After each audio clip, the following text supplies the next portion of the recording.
যারা কলিজা বোনা খেতে চান না কিংবা পছন্দ করেন না, কলিজা রান্না করলে একটু তেঁতু লাগে খেতে কিংবা এটা ভুনা করলে একটু কালো হয়ে যায়। তো আজকের এই কলিজা ভুনা রেসিপিটা সেই আপুদের জন্য। কারণ আপনারা যদি এই রেসিপি ফলো করে রান্না করেন, আশা করি ঘরের সবাই সোনামুখ করে খেয়ে নেবে। আর তারপর আমাকে কমেন্টে এসে বলবেন যে আপু তোমার কলিজা ভুনা রেসিপি দেখে রান্না করেছিলাম, ঘরের সবাই খেয়ে নিয়েছে।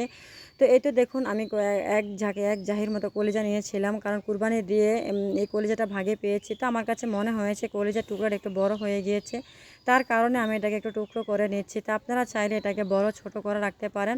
আর দেখতেই পাচ্ছেন আমি ছুরি দিয়ে কাটতে পারি না, তো আমি কিছু ছুরি দিয়ে কেটেছি আর বাকিগুলো আমি বটি দিয়ে কেটে নিয়েছি। তো এই তো আমি এরকম সাইজ করে কেটে নিয়েছি। তো এই তো আমার কলিজাগুলো কাটা হয়ে গিয়েছে। তো এখন আমি এগুলোকে ভালোভাবে ক্লিন করে নেব, কারণ ক্লিন করার সময় এটাকে ভালোভাবে এবং হাতে কচলিয়ে কচলিয়ে ধুয়ে নেবেন। না হয় যে কলিজার মধ্যে কিন্তু ছোট ছোট রক্তের মানে রক্তের একটু রগের মতো থাকে, যেটা মানে রান্না করতে গেলে এটা রক্তের ব্লাডটা ছেড়ে দেয়, তাহলে কলিজাটা কেমন কালো কালো হয়ে যায়। তো এই যে কলিজাটা আমার দেওয়া হয়ে গিয়েছে, তো এখন আমি চলে গিয়েছি চুলার মধ্যে। তো চুলাতে একটা পাতিল বসে পানি গরম করে নিয়েছি, তারপর আমি এখানে কলিজাগুলো দিয়ে দিয়েছি আর সাথে একটু হলুদের গুঁড়ো দিয়েছি। কারণ এই তো কলিজাটা 2-3টা বলক চলে আসলে কলিজাটা তুলে ফেলবেন। আর যখন কলিজাটা ভাপ দিবেন সেই মধ্যে কিছু ব্লাড ছাড়বে, তো কলিজাটা কালো হয়ে যাবে, তার কারণে আমি হলুদটা দিয়েছি, কারণ যাতে কলিজাটা কালো না হয় আর দেখতেও একটু সুন্দর লাগে, একটু হলুদ হলুদ লাগে। যখন এই কলিজাটা রান্না করবেন তখন আর কালো দেখাবে না। তো এই কারণে আমি হলুদটা দিয়ে ভাপ দিয়ে নিয়েছি। তো দেখুন আমার ভাপ দেওয়া হয়ে গিয়েছে। তারপর একটা কড়াইয়া বসিয়ে দিয়েছি। তো কড়াইতে বেশ অনেকখানি তেল দিয়েছি আর কিছু পেঁয়াজ দিয়েছি। তো পেঁয়াজটা যখন কাঁচা গন্ধটা চলে যাবে সেই মুহূর্তে আস্ত মশলাগুলো দিয়ে একটু ভাজা ভাজা করে নেবেন। একটু ভাজা ভাজা ভাজা করে নিলে একটু স্মেলটা ভালো আসে। তো এখন আমি গরম মশলাগুলো দিয়ে দিব। তো এখন আদা রসুন আর গরম মশলাটা দিয়ে দিয়েছি, কারণ এই গরম মশলাটি এটা দিয়ে ভালোভাবে একটু নেড়ে চেড়ে কষিয়ে নেবেন। না, কারণ মশলাটার কাঁচা গন্ধটা চলে যাওয়া পর্যন্ত এটাকে নেড়ে চেড়ে রান্না করে নেবেন, না হয় মশলা কাঁচা গন্ধটা থেকে যাবে। তো এতে যদি আপনারা এরকম স্টেপ বাই স্টেপ ফলো করে যদি রান্না করেন, আশা করি অবশ্যই রান্নাটা খুবই মজা হবে আর খুবই ভালোই হবে। তো আমি যেভাবে রান্না করতেছি ঠিক ওইভাবে আপনারা সেম রেসিপি ফলো করবেন। তো এতে আমার কষানোটা হয়ে গিয়েছে। তো এখন আমি এখানে কিছু হলুদের গুঁড়া আর মরিচের গুঁড়া আর এখানে একটু লবণও দিয়ে দিব, দিয়ে এটাকে ভালোভাবে আরেকটু ভালোভাবে কষিয়ে নেব যতক্ষণ না পর্যন্ত মশলা থেকে তেলটা মানে ছেড়ে আসছে। তো এই তো আমার কষানো হয়ে গিয়েছে। তো এখানে আমি একটু পানি অ্যাড করে দিব, কারণ যদি মশলাটা পুড়ে না যায় তো পানিটা দিয়ে আমি একটু ভালোভাবে মশলাটাকে কষিয়ে নিব।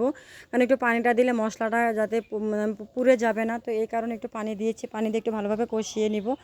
তো এখন আমি এখানে কিছু চর্বি দিয়েছি, কারণ আপনারা এখানে একটু চর্বি দিবেন। চর্বি দিলে কলিজা ভুনাটা আর একটু মজা লাগবে খেতে, একটু মানে ভুনা ভুনা হবে। তো এতে দেখুন আমি চর্বিটা দেওয়ার পর আমার এখানে মানে একটু গ্রেভি গ্রেভি হয়ে গিয়েছে। আমার কাছে মনে হয় যেহেতু কুরবানিতে অনেকটা চর্বি হয়েছে, তো এখানে কিছু চর্বি দিলে এটা খেতে ভালো লাগবে। আর দেখতে পাচ্ছেন আমি এখানে 2টা টমেটো দিয়েছি, কারণ আমার কাছে ফ্রেশ টমেটো ছিল না। তো আমি যে টমেটোগুলো ফ্রিজে রেখে দিয়েছিলাম পরে খাওয়ার জন্য, তো সেখান থেকে আমি 2টা টমেটো দিয়ে দিয়েছি। তো এটা আমার মশলাটা পরিপূর্ণভাবে কষানো হয়ে গিয়েছে আর উপরে কত সুন্দরভাবে তেলটা বেশি আসছে দেখেই বুঝতে পারতেছেন।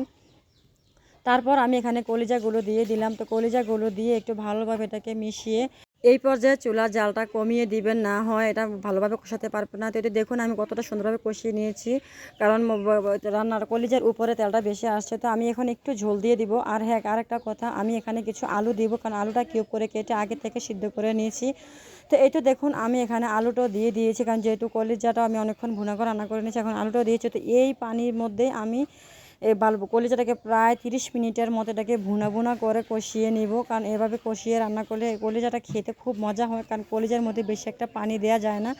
তো এই তো দেখুন আমি এটাকে কষাতে কষাতে পুরো কলিজার পানিটা যে শুকিয়ে গিয়েছে আর সাথে তেলটা উপরে ভেসে আসছে। তো দেখুন এটা কতটা লোভনীয় মানে হচ্ছে আমার কলিজা ভুনাটা। তো এখন আমি এখানে আর একটু পানি অ্যাড করে দিব, কারণ এখানে আলু দিয়েছি। তো এই ঝোলটা একটু গ্রেভি গ্রেভি হবে, কারণ আলুটা ঝোলটা টেনে নেবে। তো এই পর্যায়ে একটু পানি দিয়ে আপনারা আরও কিছুক্ষণ রান্না করে নেবেন। তো আমি প্রায় এটাকে আরও আধা ঘন্টার মতো রান্না করে নিয়েছি। আসলে 4 থেকে 5 ঘন্টা রান্নাটা আমরা 3 মিনিট 4 মিনিটের মধ্যে দেখাই, তো বুঝতে পারতেছেন এটা কতটা মানে পরিশ্রম হয় এই ভিডিওটা করে এডিট করতে। তো সেই ভিডিওটা যদি আপনারা দেখেন, দেখে যদি আপনারা সুন্দরভাবে লাইক কমেন্ট করেন, তাহলে আমাদের সার্থক হয় আর ভিডিও করার উৎসাহ জাগে। তো এটা দেখুন আমার কলিজা বোনাটা হয়ে গিয়েছে আর দেখে বুঝতে পারতেছেন ঝোলটা কতটা গ্রেভি হয়েছে আর কতটা সুন্দর হয়েছে। তো এই তো আমি রান্না করে চলে আসলাম ঘরের মধ্যে, কারণ আমার পাশে দিয়ে আমার ছেলেরা বসে আছে। তো আমি একটা প্লেটে কিছু কলিজা ভুনা নিয়ে নিয়েছি, কারণ ওদেরকে দিব খাওয়ার জন্য, তো ওরা খাবে। তো দেখেই বুঝতে পারতেছেন যে কতটা সুন্দর হয়েছে। আশা করি আপনাদের কাছে ভালো লাগবে। আর যদি আমার কলিজা ভুনাটা পছন্দ হয়ে থাকে, আপনারা অবশ্যই আমার ভিডিওটা বেশি বেশি করে শেয়ার করে দিবেন। আর কমেন্টে এসে জানাতে পারেন আমার কলিজা ভুনাটা কেমন হয়েছে। তো এই পর্যায়ে বিদায় নিচ্ছি। আল্লাহ হাফেজ।